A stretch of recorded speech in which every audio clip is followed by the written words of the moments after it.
There is one thing that we have seen periodically throughout the history of the NHL. And quite frequently, these stories, they just become footnotes in hockey history. They don't really become a story unto themselves. And I think that that in itself is kind of a shame, because I think that we have as much to learn from these kinds of stories as we do from any other. And basically what I would refer to as the opportunity cost of attitude. And ultimately, that's what this story is about. This story is about a lesson that Walter Gretzky taught his son about attitude. Do you think that attitude makes a difference to a hockey player? Well, let's consider this. In recent years, every so often we hear about Josh Ho-Sang. And a lot of people raise the question about Josh Ho-Sang, why isn't he in the NHL right now? You hear a lot of novel explanations. You hear a lot of people say that, oh, well, Josh Ho-Sang isn't in the NHL because there's racism against him. I don't really buy into that. But one thing that I think a lot of people do forget about Josh Ho-Sang, and I was actually surprised to hear this from somebody, like, for example, like Don Cherry was talking about this once, and was talking about the experience of coaching him in one of those CHL Top Prospects games. And what he actually said about Josh Ho-Sang was a tremendous surprise to me. He said that Josh Ho-Sang, in terms of pure talent, is arguably better than Connor McDavid. But the one thing that held Josh Ho-Sang back was his attitude. Josh Ho-Sang was a guy who would show up at the rink every day, and he would just kind of assume. He would play like he was just assuming that things were just supposed to happen for him because he was so talented. And so if things didn't go his way on the ice, as they so frequently do for any player, there is no player in the history of the NHL for whom everything has always gone their way.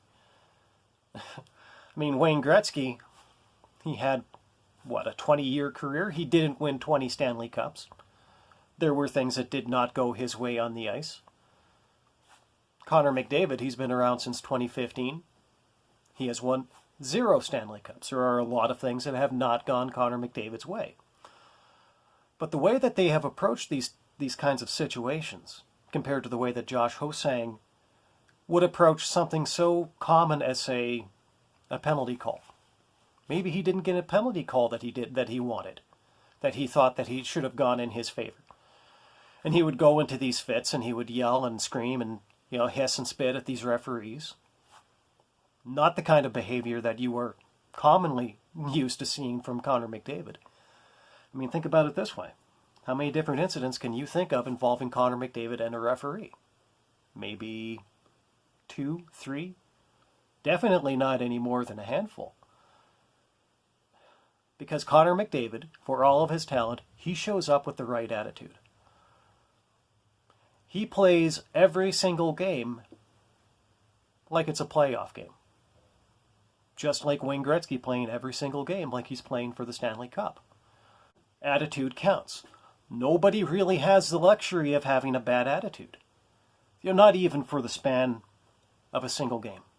I think if there is one lesson that we can all take from the lessons that Walter Gretzky imparted to his sons, I think that's the one.